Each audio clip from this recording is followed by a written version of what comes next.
Hi, welcome back to a brand new video of the Targeted Individual Program, Targeted Individual Experience. So, they continued with the noise campaign. And the funny thing is, whenever I picked up my phone after that video I did to record, they will stop with the noise campaign, right? And it just goes to show me how active they are in surveilling my phone, surveilling me within the homes. So that when they engage in such behavior, okay, and I start recording, then I go to record again, they will all of a sudden stop with the noise campaign. All right. So top of that again, I asked my son what time did he got to school this morning.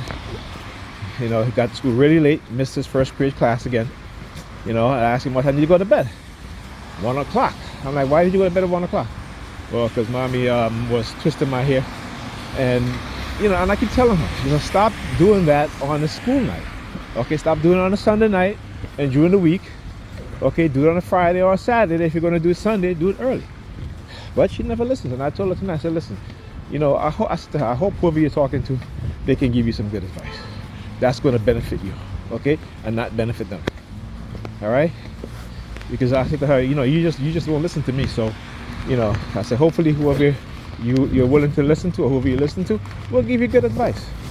Okay, because to be honest, I don't think they're giving her good advice.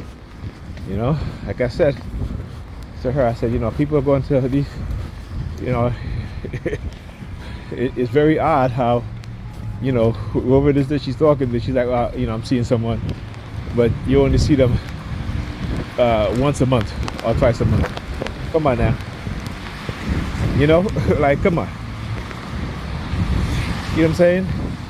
Like, you're supposed to be a smart. See, these so-called boss women and boss chicks, because that's what she calls herself. She says she's a boss. They have no common sense, and they think they're too smart, but they're being outplayed by the same dudes. The same dudes now that they are willing to do all these things for,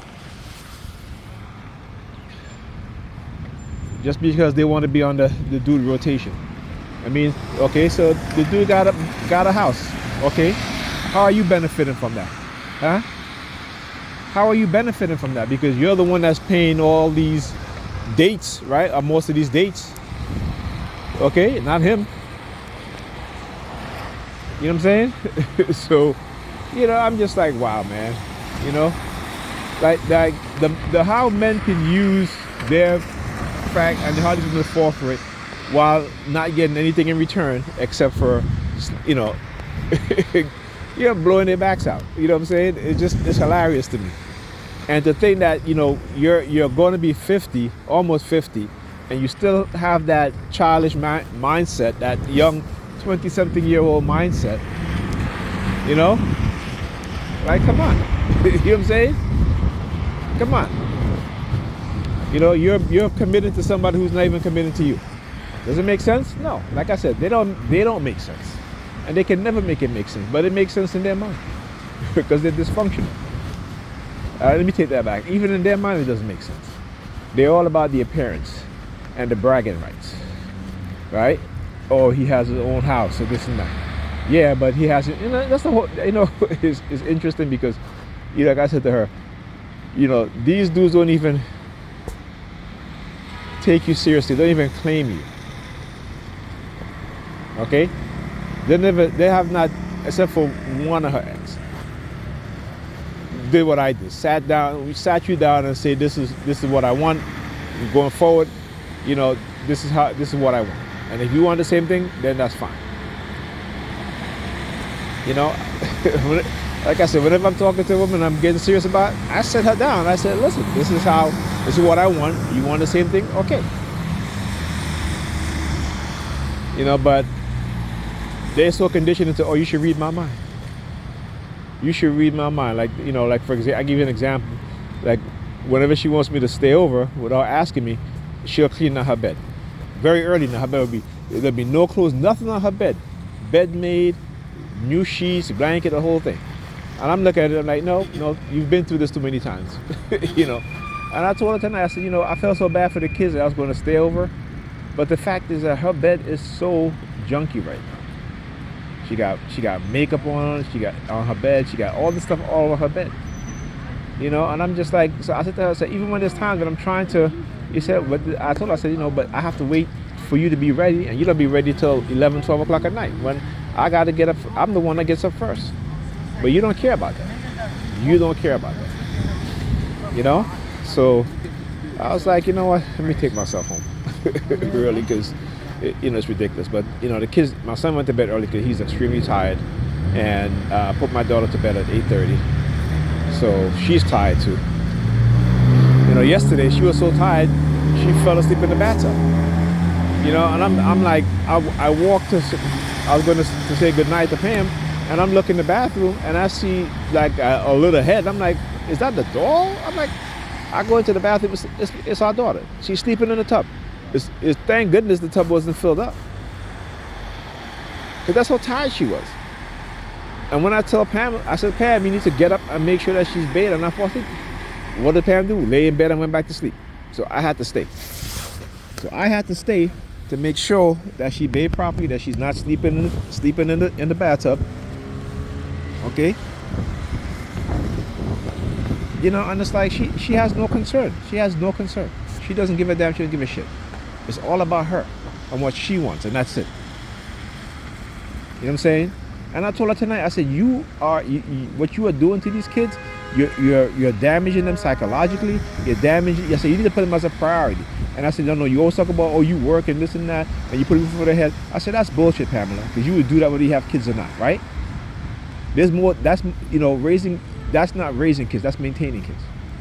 Raising kids is when you argue with her about what she's not doing. I said, you need to blame yourself for that, because when she's with me, she do what I ask her to do. She doesn't argue with me. She doesn't throw a temper tantrum or nothing. Okay? When she's with you, she do all of that. Right? So what are you not putting anything into her that you can receive back in terms of listening to you, respecting what you say, all of these things. All right? I come in there, my son, both of them, they're like cleaning. As soon as they hear that, they know daddy's coming, they're cleaning and do all that stuff. With her, it's just like whatever. And I keep telling her, I said, you keep blaming her. You need to blame yourself. Don't blame her. You are the parents. This morning, she was like, because she went to school with no socks on. So I text her, I said, why are you sending her to school with no socks on? Well, because, she was acting up. She didn't want to wear a sweater. I said, but Pamela, why are you arguing her about wearing a sweater? You are the parents. Whatever you say, supersede what she wants. Okay? You have to be a better judge, the adult to make a better decision for your children. If you are letting her make her own decision, and she's as cold as it is outside, she's going to school with no socks on in the cold, right? No sweater on, because when I picked her up, she was cold. She kept telling me how cold it was and how cold she was. Oh, she's like, well, I just don't want to deal with her and argue with her and this and that. You're not arguing with her. I don't argue with my kids, okay? I tell them what to do and they do it, okay? And I don't tell them to do anything that's detrimental to them, anything like that. When I tell them to clean up, they clean up. Turn the computers off, their computer comes off. Turn off your tablet, their tablet gets turned off. Go read a book, go and study. That's what they do. That's what they do. Okay? With her, she'll be like, go study. She goes to her room and go to sleep. What do you think they're going to do? Like I tell her, I said, what do you think they're doing? You think that they're studying? No. Because they know exactly how you are. You pay no attention to them unless you're on your phone with your friends and all of a sudden you want to act as if you're so concerned now. And it's a damn shame. It's a damn shame. And like I tell her, I said, you talk about, you handle their school. I said, I can't even do that, because when I picked my daughter from school, she's so tired. When our son come home from school, he's tired. I said, so how am I supposed to help them to do their work when they're tired all the damn time? Because when they're with you and I'm not there, you just let them do whatever. And when I ask you to make sure that they read and do their homework, you're like, I can't be bothered. Right? But somebody can call you and say, let's go out, and you can leave them in the house all day and all night, and then you can let them sleep all day Saturday, all day Sunday, and then you think that, all of a sudden during the week they're going to be fine. I mean, that's her mindset. I mean, it's ridiculous. I mean, as much as I care for her, it's like it's maddening to sometimes to deal with her. You know what I'm saying? She's a big part of the reason why I get so triggered when I'm in that house sometimes, you know? Anyway, I'll talk to you guys in this video.